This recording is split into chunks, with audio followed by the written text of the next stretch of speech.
busy? I mean, is it ridiculously busy still? Is it relatively quiet for you? How would you describe your day today? It's pretty busy. It's not just specific what we have at our disposal of free agency, but a trade happens, a signing happens, and there's ripple effects. So there's only a couple windows that are super busy relative to the other teams trying to really make moves, and this is one of those windows. So it's still pretty busy. Okay, so let's go backwards. Let's talk a little bit about. I mean, I think you've already talked to the Jackals about the draft. We haven't had a chance to talk about it. And when you got up that morning, draft day, were you already convinced that there's a chance we might be able to do something here that would be more than just take whoever is there available to us at 27? Or is it something that organically comes together literally once you get to the office and you start making more phone calls or you start hearing things? How does that work? We didn't have anything in place, but we thought it was a strong point guard draft, and we thought perhaps there's a couple chances for us to kind of get up and take one of the point guards we really liked. We're looking for an heir apparent to Mike, and we thought it was really important to bring that guy in while Mike's still at the top of his game. But we did not have some well-laid plan that we executed, as the draft. Just prior to the draft, make another round of calls. You're trying to see if you can't get up there and trying to get somewhere where you're going to get one of the guys we really liked. But it happened rather quickly. So, no, it was not something that was in pen on the board prior to that day. Our goal was to try to add an heir apparent to Mike and a guy that can both play now and learn from Mike, as Mike's still our starting point guard. Were you ultimately surprised, and I would assume delighted, that you were able to move up as far as you did to get a player you clearly like, that a lot of people like actually, without having to give up 27? I mean, was that a hard bargain you had to push, or how surprised were you that I know you gave up something, but still not that? The goal was to not impact our core. We have 7 guys coming back under contract, and we were hopeful that we could potentially kind of get up in that area and not impact our core. So that was the goal. We didn't have a ton of draft capital to really deal with because of the aggression with the Rudy trade. So I think with San Antonio, they're in a different place, and it's a trade that allows them not just the pick and the swap, but more ammo when they want to make a trade. So I think it'll be a win-win for both teams, and we're very excited to add Rob and Terrence, and we wanted to go into that night be aggressive. The new rules really limit aggression. I think with some of the restrictions, signing players, certainly trading players where we are financially. So we're trying to be as creative as possible and add another who we think has top tier talent.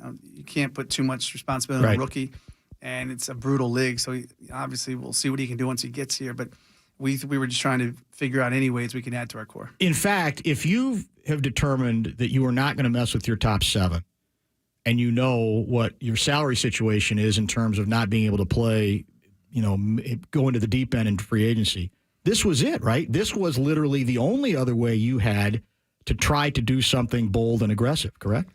Yeah, with outside of trades, there really wasn't much at our disposal. And again, I think this draft is probably unfairly maligned, as there was no clear-cut number 1, but there's always really good players in drafts. We thought it was a strong point guard draft, and certainly if you look at our roster, we needed to identify a young point guard to matriculate and learn. So we feel pretty fortunate. Fingers crossed that the bet pays off. We're really excited to get Rob and Terrence in town. They'll be here tonight. And again, I think those guys are really in a wonderful situation because oftentimes, especially when you picked where Rob was picked, you go to a team that hasn't really established winning as an expected outcome, and he's going to play behind one of the greatest guys you ever want to meet, Mike Connelly. So we think it's a match that's going to be beneficial both player and team. So since you made the announcement, I started doing what I do, contacting people who I trust in terms of their basketball judgment, and all of them love this guy. They do. I mean, Eric Musselman went on and on about him. He obviously coached against him in the SEC. I've got a good sports writing friend, college roommate named Rick Bozich, who's still based in Louisville, who obviously covered Kentucky a lot. He thought that this was a classic case of, he said they had too many guards, and he felt that the head coach deferred a little bit for relationship reasons to a couple of other ones, and that Dillingham was the best. And that the only reason people don't realize that, or a lot of people didn't, is he didn't have the same number of minutes. He kind of got lost a little bit. What did you guys see in him specifically? What do you see in him specifically that intrigues you? We're trying to find another guy that could get his own and not just create for himself but others. So he's a blur with the ball. He's got the ball, big-time handle, ball on a string handle. He can score off the bounce at the rim, despite him being slight, 170 pounds. He's a fearless kid. I think when you dig deeper, you realize he's a really unselfish player. He and Jeff Shepard, Reed Shepard, I'm dating myself. Jeff's son, yes. Reed, those two guys, they played so well off of each other, and they played a really modern brand of basketball. When those two guys kind of were on the court, they were scoring 100 points a game. And I think the combination of elite speed, toughness, shot making, and the playmaking. I think the playmaking is something that continues to jump out of this. Sometimes you see a guy that fast. He has these highlight real moments pretty consistently. Oftentimes those guys are not playing selfless basketball. And we thought his ability to play make was what probably most stood out relative to, the archetype that he generally represents. Okay, so let's go back. I want to link this to the postseason because we in our jobs, obviously, we're observing, we're watching as you're advancing, and then you lose to the Mavericks, and then we see the Mavericks and Boston. And we come to the conclusion that part of what the NBA Finals reveal is you have to have more offensive threats than you guys have established in order, for example, to make Luka guard in a way that maybe he didn't always have to guard against you. Do you agree with that premise, first of all? Because if you do, on the outside, we were looking at it and saying, okay, so the goal's got to be, whether it's from the core or adding, you do need more offense. You do need, and best case scenario, as you say, it's a creator, a guy who can get his own, as you put it. Did you view it as those series played out the same way? As you're evaluating, trying to be objective and trying to be tough because you want to go all the way. Do you agree with that premise? Yeah, I mean, I think we led 78% of the time over the first three games. We had leads within on our home court in the closing minutes of games 1 and 2. So that was the series, right? 1 and 2, basically. Yeah, I think. And Dallas deserved to win, so it's not spilt milk. They beat us fair and square. But home court, you got the ball and the lead under 2 minutes. You'll take that 9 out of 10 times. I think the home court team will usually prevail. So, but not just specific to the playoff series. It's hard to find guys who can consistently get their own and not just do it for themselves. There's a lot of guys who are good at bucket, but they play tennis. They're not playing for the team. Right. They're not playing for others. So we thought Rob had that rare combination of, he can score, I think, pretty seamlessly. And I don't know how he'll translate, but we're confident and optimistic. And he has a natural feel for getting others involved. He's also an unbelievably competitive kid. So if you combine all those facets of his game, we thought it might be a perfect fit for where we are. And again, we're even more confident, more bullish because he's going to play behind Mike. Not to be disrespect to other teams he might have gone to, but to come in and play behind one of the all-time greatest pros I've ever been around and join a team that has championship aspirations and legitimately has championship aspirations, we think it's kind of a perfect marriage. So I was talking at the top of the show, there's a lot of movement right now. I know you can't really even talk about that because these deals aren't necessarily official, but there are some teams within the West, Dallas included, apparently making some moves, and they're adding veteran people. So the obvious question is, how realistic do you guys project? I mean, to a certain extent, it sounds like you need these two picks, at least one of them, to be a factor from the start or pretty close to the start if there's going to be an significant addition to the offense, unless we think Jaden can take another step offensively. How realistic is that? What's realistic to put on these two young players in their rookie year in being in the rotation? Look, the aggression for the Rob pick, he's got to play. And what's great about Finchie is you don't make a move like this without him being fully on board. And we sat in his office and watched all these guys. And we know when you make that commitment, there's going to be some rough nights. It's inevitable. We're hopeful that the rough nights are less and less common as the season progresses. And again, it's not going to be handed to him. We're a team based. I think we're trying to base kind of our core on competitiveness and toughness. So As much as that expectation, it's not just there in perpetuity. It's not going to be given to them. But we think with what we have and returning our core guys, we think we're a pretty conducive environment for growth. And growth can oftentimes, hopefully, coincide with winning. We saw the success that Derek Lively had this year with Dallas as a rookie, a guy that had a fairly pedestrian 1 year at Duke. So there's recent examples, but certainly, generally, the rookies come to the league and they have a hard time. We fully expect that to be the case with both guys. And both guys are in very different ends of the spectrum in terms of how they got here. Terrence is an older guy. He's been a couple schools. He's seen a lot more physically ready to play, I think. So while it won't be given, there's will be ample opportunity for those guys to take roles and really create their own path. Terrence is viewed going in as more ready defensively from day one. Is that fair to say? For sure. I mean, defensively, he gets a free throw line 9 times a game. He's a downhill player. He's extremely aggressive. He played for two of the more hard-nosed coaches you're going to find at Texas Tech with Chris Beard, certainly with Brad at Illinois. So he's seen a lot of meaningful basketball, and physically he's ready. He's a guy that looks the part, and his aggression and toughness is something that was talked about. Everybody we talked to, high school, college, you name it. Those are the things he brings from day one. He's a dog. So draft night, the report's accurate that you invited in both Kwesi and Falvey? Yeah, well, Kwesi hung out the night before. Oh, okay. Super cool. Both guys become pretty good buddies, but just to hear their thoughts, and it was unbelievably helpful that we had never had a multi-day draft. So hearing how they dealt with it, those guys were awesome. It's really neat to be able to pick their brains, and it's really fun to become fans of both their teams. I know you didn't mean to when your quote about we're at the big table.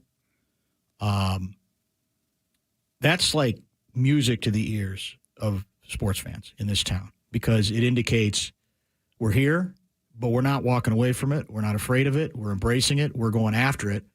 And frankly, that's, I think, sometimes what frustrates fans is they want all the teams to show that same level of aggressiveness. And in your case, the aggressiveness meant either you successfully convinced or sold, or they're right along for the ride from the beginning, your ownership on a move that was going to be pretty damned expensive in a world that this is all billionaire money, but still, millions or millions. So give us a sense of how that came together. Was that a hard challenge for you to convince, in this case, Glenn? As far as we know now, Glenn's still the majority owner. What was that like? Well, how does that come together? Well, every time you make a trade, you talk about the whys, and then you talk about the financials. So certainly the whys were, we thought it was a good opportunity for us to add a potential long-term point guard, a guy that can grow with Anthony and Jaden and Nas and that crew of guys. And the financials they're real. It's a big number. So we've had extremely supportive ownership when I got here. And once we explained the whys, their why was, can he make us better? Can he allow us to take a next step? And again, we don't want to put too much pressure on rookies, but we think it's really, really difficult where we are to add a top 10 pick. Fingers crossed, we're not in the top 10 for a long, long time. And every other year we don't have the pick anyway. So hopefully it's those years we have picks, but it's not easy. And the aggression and commitment that ownership showed was really inspiring. So, once they're all in, it gets you even that much more excited for what we're going to do next fall. Are you pretty convinced that regardless of who ends up either staying majority owner or becoming majority owner, that commitment exists regardless? Yeah, I think the success that we were lucky enough to enjoy this year, and certainly it didn't end where we wanted to end. You go into the Western Conference as the home court, now you have a real taste and a real expectation. You can get to that next series, and it's just, who knows what might happen. But I think there's just an overall sense of excitement and commitment to our team is good enough to make a run, and I think we'll consistently make decisions to allow us to make runs. And it doesn't mean it's going to end with a championship. I don't think it's zero sum. If we never win a championship, I don't think it's a failure. But I thought last year was so much fun. The city was alive. Our guys believe it. I think our gym, but like right now, our gym is so active and so alive and so committed to take that next step. And it would just be unfortunate if we all didn't embrace that moment, because it's hard to recreate those moments. The the announcement was made, which was in the last week or two, lower bowl season tickets, and I think partials or half season tickets are both gone, which, again, that's routine in a lot of places. It hasn't been routine here. I mean, that had to be music to your ears too. It was awesome. The fans were amazing. I mean, the fans, when we lost on our home court and they stuck around and the chant Timberwolves, I mean, it's so classy. I didn't realize, and I've mentioned this to you off there, I didn't realize how knowledgeable our fan base was. It's a really smart basketball town. And I didn't know that from afar, to be honest. And what I'll tell you was gives you goosebumps is how well we traveled. I mean, that Denver Game 7 was the coolest thing I've ever seen when, there's a minute or so left. Looks like we're going to pull this off. And there, 3,000 Wolves fans that are all moving from all over the arena to get to the tunnel where the exit or behind our bench. It was almost like a scene out of college. It was almost a scene, where you advance to the Final Four in college. And I've never seen anything like it. And it's the fans deserved this. It's been a long, long time. I think they deserve to kind of be able to talk some smack to their other friends throughout the league. They deserve to know that we're going to be a sustainably good team. And then, fingers crossed, the stars align and we can win a championship. Let's get a break in. I want in our next segment to talk a little bit about a couple things Finchie, your head coach, had to say, actually, like right after you guys were eliminated in the postseason, because I still think they apply. They're interesting to me. And we'll cover a little bit more ground. If you have questions for Tim, Bradshaw and Brian KFAN text line is 646-86. He is in studio. Johnny Athletic will join at 4:30, and Russo Radio for some hockey talk at 5:30. You're listening to Barreiro on The Fan. KFAN Total Traffic. From the Quick Trip Traffic Center, I'm Deb Snyder. Here's a look at the roads. Looking at those usual delays on 94 westbound, starting right around Riverside over to the Lowry Tunnel, and a little crowded up at the Fish Lake Interchange as well, with eastbound congestion in through the tunnel, and then a little bit slow after Dale to 35E, and then quiet on the rest of 94. Crosstown congestion eastbound Tracy to Xerxes, westbound near the airport, 34th to Cedar, and 35W to France. East 494, that's heavy from West Bush Lake Road to France, and you're a little tight on the westbound trip between Portland and France as well. That's traffic on The Fan, sponsored by Allstate. Wish you could save on home insurance? With Allstate, you could easily save and get quality protection. Yep, it's a win-win. So what are you waiting for? Check Allstate first for a quote today. You're in good hands with Allstate. And they're off. Come on, Flash Fast! Wait, you bet on a horse named Flash Fast? It's a sure thing, little brother, just like Pronto's same-day service guarantee. We'll arrive within 24 hours. Or pay you $100 for each day you wait. Here they come around the corner. It might be. It could be. The winner. Flash Fast! For fast AC repairs, You always win. at ProntoAC.com. Guardsy here for Renters Warehouse, #1 home leasing and tenant placement company in Minneapolis. My friends at Renters Warehouse have changed the way property management is done for over 15,000 homeowners just like me and you. That's over $4 billion worth of rental real estate. They're the experts, so you don't have to be. They'll give you a free rental analysis, then market your property on all the top websites, handle all the showings, all the background checks, and prepare the lease. Renters Warehouse also warranties all their tenants for up to 18 months free of charge. Oh, and did I mention they charge nothing up front and you can cancel at any time. And for a flat fee of $109 a month, they'll manage your property for you, a.k.a. they do the work, you collect the rent. I think I've said enough. Here's how to reach them. Go to renterswarehouse.com to get a free rental price analysis or call 952-444-6996. That's renterswarehouse.com and tell them Guardsy from The Fan sent you.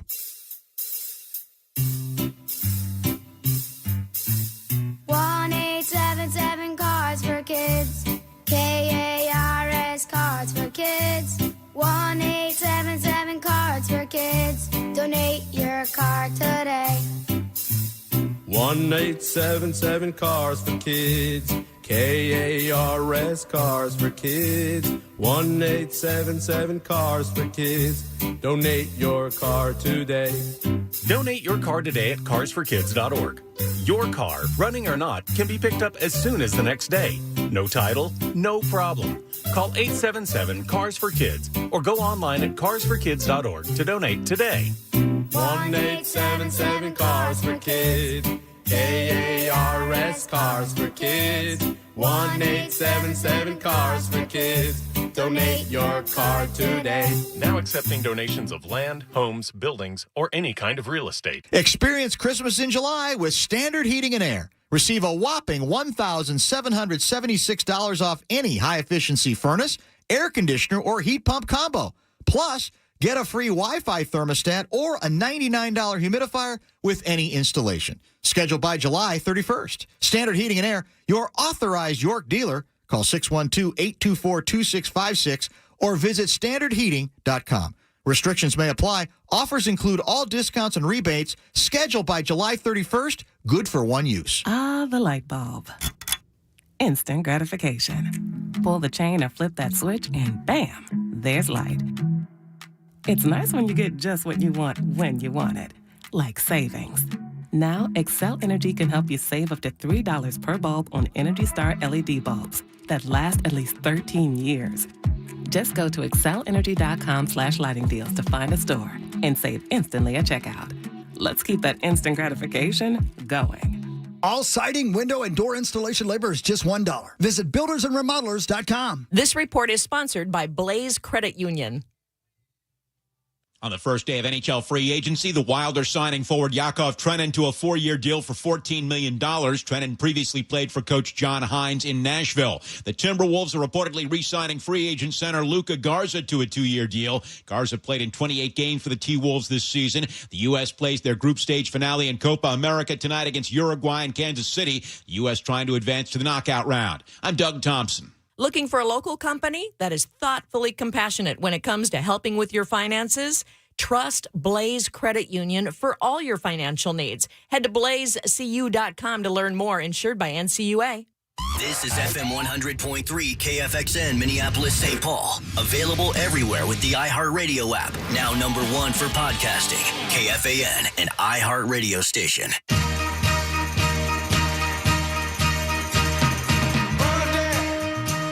Tim Connelly, kind enough to join us in studio. So I mentioned Finchy the night you guys lost. One other quick thing looking back on that, since we've not talked on air since the series. So Game 5, we're all there. We're all encouraged by what took place, obviously, in Game 4. And you're thinking, okay, let's see. Get this thing back to Dallas. You know, the pressure's on them. And obviously, it did not go well that night. I look back on it, and this is always the question I'm interested to get on you because this is your job. This is your livelihood. I look at the way that game went, and I go, I didn't like the way they stopped competing. I didn't think you guys competed that night, and that's what disappointed me. But there are other people who can look at it and say, check out a lot of these games. Things get out of hand.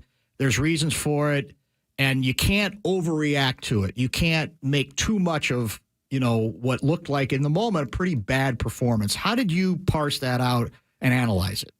I thought we competed. I mean, I took a walk at halftime around Target Field. I just said they're on fire. When Luka hit that 29-footer over Kyle's hands, sometimes you run into a buzzsaw. I didn't think we didn't compete in the second half. Thought we made like little mini runs. We got 17-16. Then it was a Kyrie 9-dribble pull-up. So you're disappointed when you lose, especially when it's the final loss of the season. But I thought we effectively lost the series in games 1 and 2. As we talked about 1 and 2. I mean, you're going to be on the wrong end of some of those nights. And I thought Luka came out in the first quarter. I'm not sure how healthy he was. I thought he came out in the first quarter and said, I'm going to shoot every ball, and they're going to go in or not going to go in because if worse was worse, we'll play him in Dallas on Saturday night. And he made, I think, 7 of his first 8. He was ridiculous early. And I don't think any more easy shots. So, no, I didn't think it was a lack of competitive spirit. I think our guys were probably deflated at times at the shot making, but we ran into a team that made every shot and a really good team. Finchy, after the game, says, look, one of the most important points for him was making sure his players understand that to get back even to that place, you have to again start day 1 of training camp. You could argue even off-season, that to make sure players understand that, you can, in your mind, you can go, well, we can get back here, and then it's just a matter of going further. And I thought it was a really important point he made. It's like, no. That clock restarts that first day, and it's about what you do each day and how that accrues day to day to day. Do you think your players get that? Absolutely. I think most of them have never seen that. You know, it was the furthest, you know, anybody in that room is gone. I think Rudy and Mike have been there, but it's so hard to be a Final Four team. It's so hard to be a Final Four team with home court. It's so hard to be a Final Four team with home court and kind of, you know, controlled to some degree the first 2 games. So I thought Finchie and his staff did a wonderful job, not just afterwards, but over the course of the playoffs, really soak in the moment, enjoy it. Again, it's not zero sum. Just because we didn't win the championship didn't mean it wasn't an awesome year. And when you see how much it meant to Mike and how often Mike was talking to the team, like, lock in. I want to be somewhere I've never been, be in the finals, win the championship. I think our guys really appreciated how rare it was. And I think the taste of it has made them even more motivated and committed. Texter guy writes, Dan, a lot is made. This is Mike in New Richmond. A lot is made of heat culture. Dillingham isn't known as a great defender, but how confident is Tim that the Timberwolves' defensive culture can bring him along? I'm ignoring the NBA pundits who say he can't defend. I expect Ant and our other leaders to hold him accountable. So where are you on that part? Because we talked about how slight he is, and I don't know if that doesn't necessarily have all to do with defense. But how does he become better defensively for a team that obviously made defense its calling card last year? Well, he's unbelievably quick. He's athletic, and he's competitive. That's a good starting blocks for us defensively. Most guys who are 170-pound college freshmen don't project as good defenders. You know, we have a guy, Mike Connelly, that's not too different relative to some of the measurements, and he's been a very good defender for a very long time. So we think if the wants there, the desires there, and competitiveness is there, you're going to be a plus defender. You know, does it become an all-world defender? It's challenging at that size, but we're banking on the competitiveness, and we're banking on the environment that if you don't defend right now under Finchie, you stand out. You know, you got to guard if you're going to play. Can he get stronger? What so you say, is it 170, 170? I mean, there ain't a lot of 170 guys in the league. Yeah, I think all these guys get stronger. I mean, I joke with Jared Jeffries. We worked together for a long time. We had one guy that we were scouting him, and he's always beat up his body. And Jared goes, I was 180 when I got to IU, and I played at 235. Now, I don't expect the same 50 pounds for Rob, but what you are at 19 is going to look drastically different than what you are at 22, 23. I mean, look at TJ Shannon his freshman year to what he is presently. So he's a committed guy on the court, in the weight room. Nutrition will be more and more important. All these guys get stronger. I mean, we mentioned Steph's evolution as his body and as a defender. I don't think anyone would have thought Steph would be an above-average defender, and he certainly matriculated into one. So, yeah, we're confident that not just our strength and conditioning coaches, some of it's just natural. You get older, you get bigger, and you get fatter like me. You don't look that big. That's the shirt. It's kind of blouse hiding it well. Yeah, for sure. I wear these dark colors. So Garza's back. Can you talk about these yet? I don't even know how that works. I don't know if we can. Okay. But well, we would like to bring back. Okay, fair enough. Luka, we think he's everything you want to have culturally. We also think he has tremendous upside as a player. Not isn't just he buried here? Not just. I every once in a while I do the free Luka hashtag because I'm not sure that there's room for him here. Well, ideally, you have a team with the 17 best complementary piece you can have. When Luka's been called, he's always been produced. He is a guy that he's not just a really good offensive player, he's a really good player, and we're trying to get him to be recognized for more than just the offensive side of the ball. So I think we're hopeful that a guy like that stays in the building. There's not many better scorers, certainly not better shooters in the world of his size, and we think he can help us when called upon. So the feeling I get and what I hear is as popular and effective as Slow-Mo has been, it may be very difficult to bring him back. Can you speak to that at all? We love Kyle. I think Kyle loves us, and certainly the market will have a big impact on it. But Kyle has been a super impactful contributor. Just talked to him yesterday, and he's going to obviously we'll see what's out there, but we would love to bring him back if it makes sense for both Kyle and the team. What about Monte? Monty was really good for us early, then the injuries. I think all our free agents, we have an interest of bringing them back. I think all of them had their moments.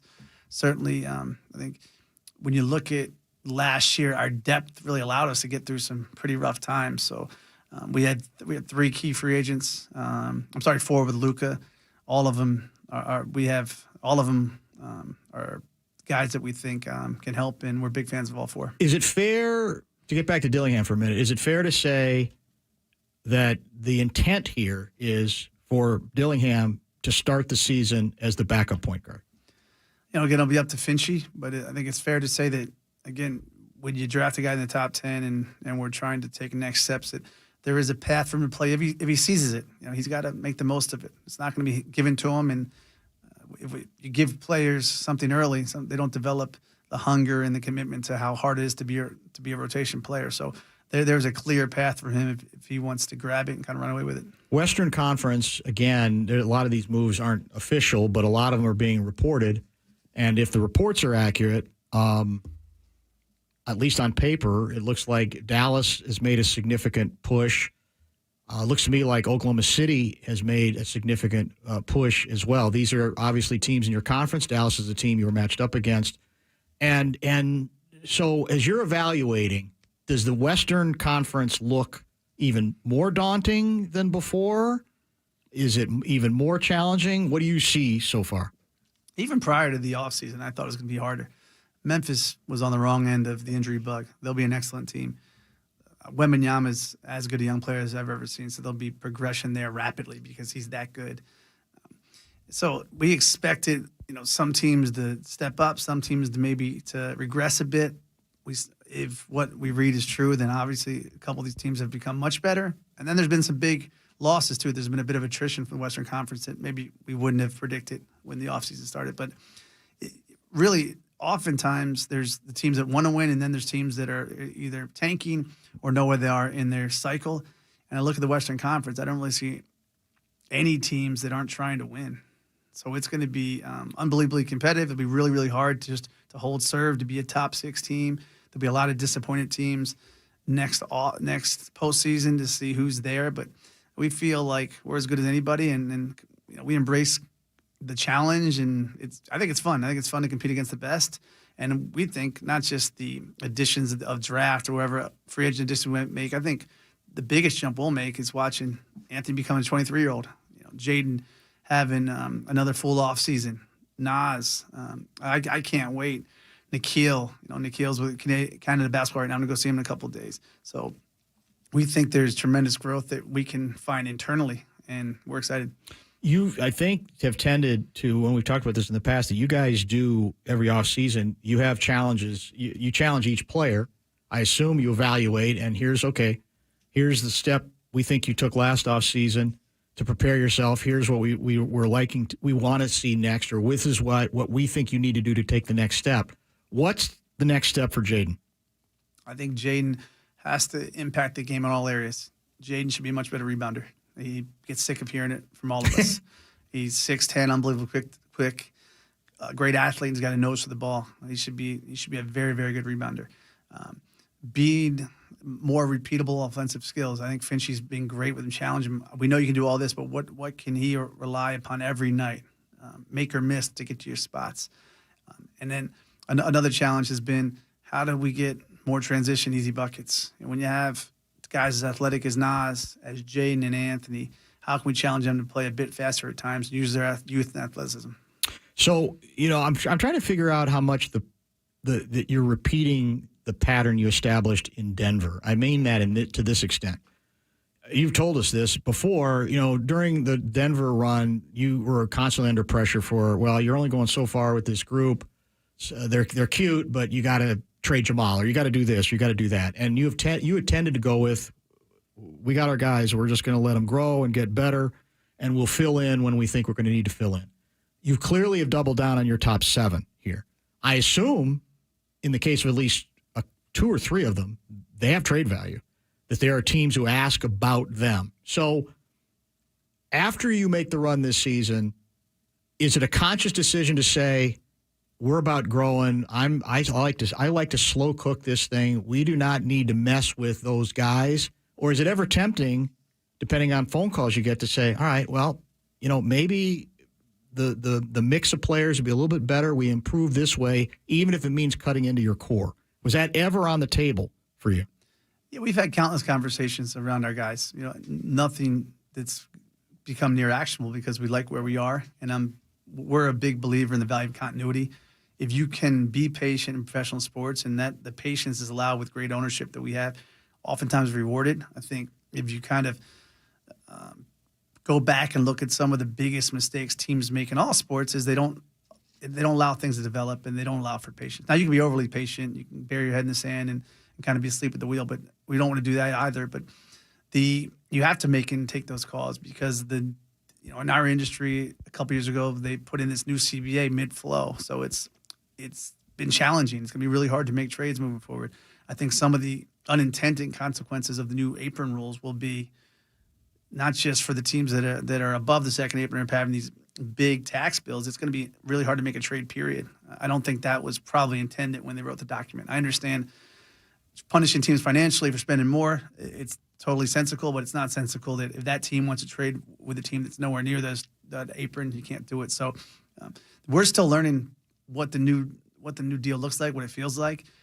Until you win a championship, you're always looking to improve your team, and certainly we haven't gotten there yet, but we feel confident in the core of guys we have. We love our coaching staff, and we think there's going to be real and dramatic growth from just the roster we have in place right now. Is the on the second apron stuff and the way that the deal is set up, and as teams are getting to, because one of the things I'd read was a belief that part of the reason the Clippers ultimately chose not to hold on to Paul George was their concerns about what flexibility was going to be left if they went down that road. So is that the sort of thing that can be altered after the fact as the league begins to understand that maybe this is stifling things even more than we intended? Or is it, once it's in stone, it's got to be in stone till, I don't know, is it like the next CBA? How's that work? Yeah, actually, it's funny you said that. We had a meeting this morning just about that. What suggestions could we potentially make to the NBA PA and the NBA league office? Like, hey, we've been in this environment for a year, and these make sense, and this is punishing everybody. I also think, and this was a point brought up by a prominent agent, that was a great one, the NBA offseason has become fun. Now, it's not always fun for guys like me because rumors. Right. If there's no movement, player movement, it's going to greatly decrease the amount of rumors and potential trades. So I think that has to be looked at, because Vegas has become an event, and just not Vegas, but the rumors around the trades, and no question. This team might trade that guy, and now you can pretty quickly say no, they can't trade that guy because it doesn't work. So I don't think the NBA has done such a great job, not just with the product, but it's fun entertainment. And Adam is, I think, the best commissioner of all sports, and he's an entertainment background.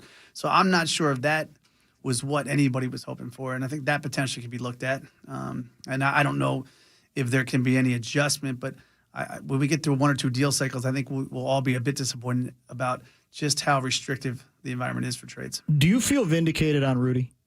No, I mean, I'm not a vindicated guy. No. I mean, we thought we were good last year. We blew it against a bunch of teams that weren't very good. You invert our record versus bottom 5 teams, and we're a home court playoff team last year, and who knows? If we don't lose to Portland at home, we're not playing. We're not playing the Nuggets in the first round. We're playing a team. Who knows? So, I don't know. Vindication is, it's an empty feeling. I think we in all the things I do, we have a great staff, and we're as informed as possible, and then we cross our fingers. On draft night, there's several guys we liked at 8, and already I'm thinking, did we make the right decision? You're always second guessing yourself, but I think you just work really hard, be as informed as possible, and hope the decision you make is good enough to win more games than last year. So, the thing that's been, as it played out during the playoffs, that's interesting to me about Rudy is the degree that I still feel, and I'm not sure I understand why this is. I'm curious if you have a theory. It always has felt like, even among some players or former players, there's this sort of schadenfreude with Rudy. Like, if we can make Rudy look bad, well, that guy's hunting Rudy. And part of what made no sense to me about that is he's a 7-footer. He's a center. So if it's a wing player, historically, we'd say, well, that's an unfortunate mismatch. There's not a lot of big men, even great defensive big men, who are going to be able to guard a 6'3" guy on the perimeter. But there was this constant chatter, I think largely led by Draymond, frankly, that made it a kind of a subtext of everything. Did that annoy you at all? Did it surprise you? What do you think that's about? Forget about being a teammate to some degree of Rudy or a colleague of Rudy, I think it's lame when people are always negative. I watch sports to avoid negativity. I mean, there's plenty of negativity in the world, and I don't like people who, whether I'm watching a baseball game, a football game, there's criticism, it comes with it, right? There's analysis, but when it comes from a kind of a mean-spirited place, it's not for me. And I think it's lazy, and I think it's not backed up by results or stats. I think, is Rudy the greatest offensive player of all time? Absolutely not. I'll be the first to tell you. But of the last 7-8 years, there's not many guys that have driven more winning than Rudy. The numbers reflect it. His team success reflects it. And I just think, again, it's kind of lame. And I don't know what the intent is. I don't know if it's people enjoy trying to belittle people to make themselves feel better. And especially when it's from current players. And a lot of these current players would give their left arm for half the success that Rudy's enjoyed. Well, it's not. I don't think it's a Rubik's Cube on Draymond. Draymond is, he wants more. It bugs him that Rudy's got 4 Defensive Player of the Year. He thinks he should have that more, which to me speaks to a larger issue. I can't stand the trend towards using current players on analysis. I know some people love it. In fact, who did I talk to about this the other day that they actually thought it was a good thing?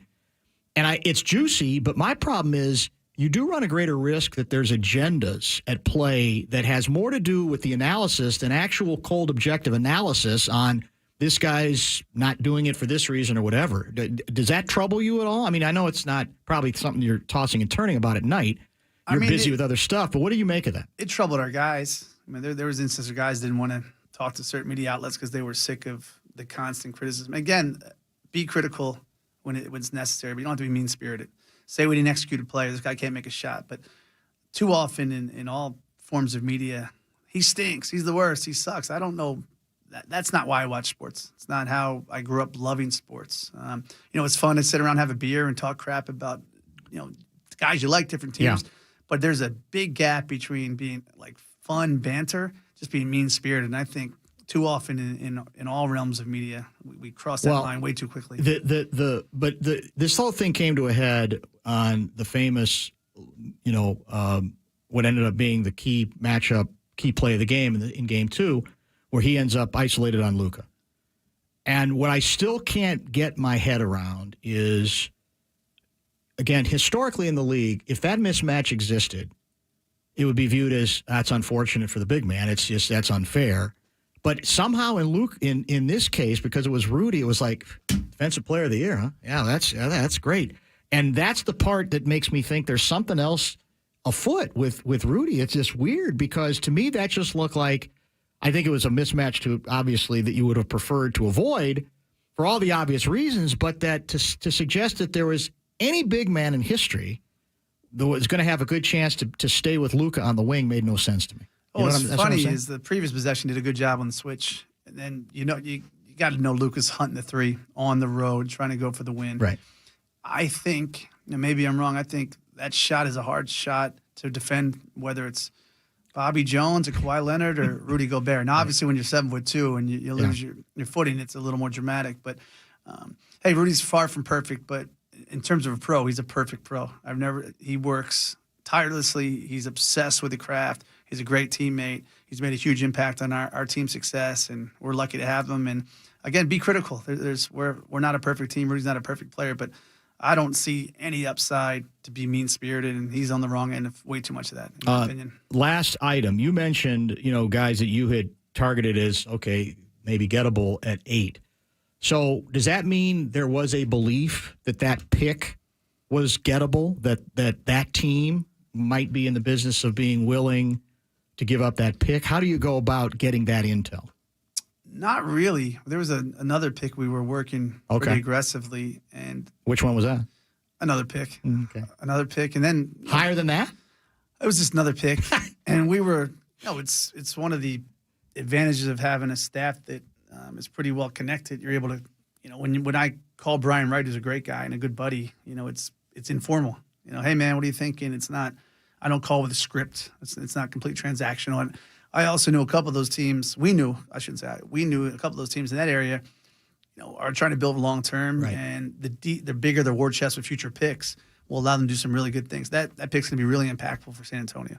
So again, we were lucky that the two teams' agendas kind of lined up, and we're in a situation now. Not just win. We thought the really cool thing was he can help us for sure. We think he can help us, but it's also he can help us and grow with us. And it's hard to find that sweet spot. And we were really, really hopeful that we could add a young guard while Mike is still a starter, while Mike can really show him the ropes, because we think that alone is worth X amount in his development, because Mike is that good of a mentor, and he's still really good. It's hard to mentor when you've kind of lost a step. Mike's still an elite starting point guard, so you're going to listen when you see how effective Mike still is on the court. What's next for Anthony? He's excited for another trip to Abu Dhabi. No, he's not. He's not at all. He looks great. He's in great shape. I think as neat as last year was, and as great it was to be around those guys, now he's going to be around these first ballot Hall of Famers, and he's going to be around these guys he looked up to forever. So he loves competition. He's so excited about where we are. He's so excited about where the team is. And I think you're going to see an elevated Anthony in Paris, and then certainly when he gets back to the Target Center. Thanks for coming in, man. I appreciate it. It was a great hour. And see, you didn't even realize you were on that long. Oh, there was no fun. Usually I have like a couple of fun questions. This is pretty serious, this one. You can stay if you want. I can push Johnny Athletic back. No, I got I got to see the kids. So what are you going to do this? So do you have a stretch once you figure out free agency, what's left of the roster? Then can you disappear for like a month, or how do you replenish? Well, I'm not sure, because it's good. You play later in the season, but then you go right to the draft and free agency, and then we're kind of want to just explore Minnesota a little bit. We haven't really had our feet set, and we haven't driven around, and we want to find more cool things to do in the Twin Cities. So we don't have any firm plans. We'll get back to Baltimore, get back to DC, and hang out. But we're open to suggestion. The people will come up with some, that's for sure. And I'll text you with them. Be careful what you wish for. Please do. Thanks, man. Thanks as always. Appreciate it. Tim Connelly giving us a lot of time this hour, which we appreciate. Johnny Athletic right around the corner. Russo Radio at 5:30. Bumper to Bumper with Dan Barreiro.